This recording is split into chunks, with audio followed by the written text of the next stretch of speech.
बंगाल की मुख्यमंत्री ममता बनर्जी पर सबसे बड़ा तंज कसती नजर आई। ममता बनर्जी और सुप्रीम कोर्ट तक भी जाने के लिए पूरी तरह से तैयार नजर आई। अब क्या भाजपा के गृह मंत्री अमित शाह पर संकट का माला टूट चुका है?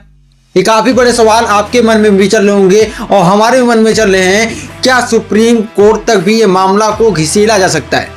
क्या सुप्रीम कोर्ट तक ममता बनर्जी अपनी तरह से जा सकती है? ये सारे सवालों को आपको इस जवाब इस वीडियो में बताएंगे। पर आप इस नए चैनल हो तो इस चैनल को सब्सक्राइब कर लीजिए। हम बात करने वाले जहां सुप्रीम कोर्ट के लिए ममता बनर्जी पूरी तरह से तैयार नजर आती है। उनका एक ही बयान है, क्या ममता बनर्जी के पीछे ईडीए को क्यों लगाना? ममता बनर्जी के पीछे ईडी सुप्रीम कोर्ट तक अगर मामला जा सकता है तो क्या ममता बनर्जी अपने बचाव को पूरी तरह से तैयार रखेंगी? क्या ममता बनर्जी आपकी बार नहीं तो कब करेंगे अपनी वार? ये सारे सवाल जो मन में चल रहे हैं आपके, पर बता दें सबसे बड़ा एक उलटफेर कब होता है जब भाजपा के गृह मंत्री अमित शाह एक रैली को संबोधित करते हैं। उस रैली में बार बार दिखाते हैं कि हम बंगाल में अपनी सीट को पूरी तरह से जीत रहे हैं, और एक नाम था जिया नाम का लड़की थी, उनका राष्ट्रीय प्रदेश दे रहा था। पर लोगों के मन में एक सवाल था, क्या ममता बनर्जी 2026 में बंगाल में अपनी चुनावी माहौल को लेकर जो खराबी दिख रही थी, उन्होंने तंज बीजेपी के नेताओं पर ऊपर कस दिया है। उन्होंने बताया कि अब की बार जो हमारे पर तंज कसे जा रहे हैं, हमारे पास तो पहली बार एक पेन ड्राइव है, उस पेन ड्राइव को हम जैसे ही आपके ऊपर रखेंगे आप पूरी तरह से विफल नजर आओगे। उसी तरह भाजपा के नेता गृह मंत्री पर भी तंज कसा और बार बार अपने अपील को बार बार दोहरा रही थी।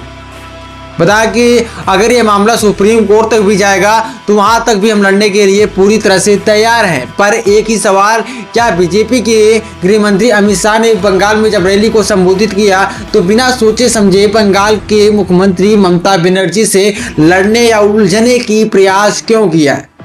क्या ममता बनर्जी के बारे में बंगाल में जो मुस्लिम कट्टर थे बताया जा रहा था भाजपा को इस बार संबोधित करेंगे, पर भाजपा को संबोधित किस बात पे करेंगे? जहां हिंदू और मुस्लिम पर लड़ाई आपने छेड़ा है, पर वहां पर बंगाल में मुस्लिम को इकट्ठा करने के लिए ममता बनर्जी को तोड़ा जा सकता है, मगर इस बार कुछ नहीं होने वाला है। ममता बनर्जी का ये बयान जो सोशल मीडिया पे सबसे ज़्यादा वायरल हो रहा था, पर लोगों के मनों में एक ही सवाल चल रहा था कि इस बार ममता बनर्जी 2026 में अपनी सरकार को टूटती देखेंगी, पर ऐसा कुछ नहीं हुआ। उन्होंने बीजेपी के नेता पर अकेले ही तंज कसते नजर आए।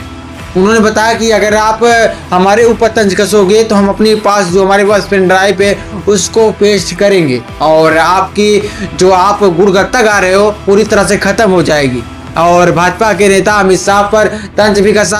उन्होंने बताया कि अगर आप हमारे ऊपर कुछ हमारी रणनीतियों को तोड़ने की बिखरने की कोशिश करोगे तो आपके ऊपर कोयले खदान से लेकर काफ़ी हमारे पास जमा है, उन सबको चीज़ों को पोस्ट करेंगे।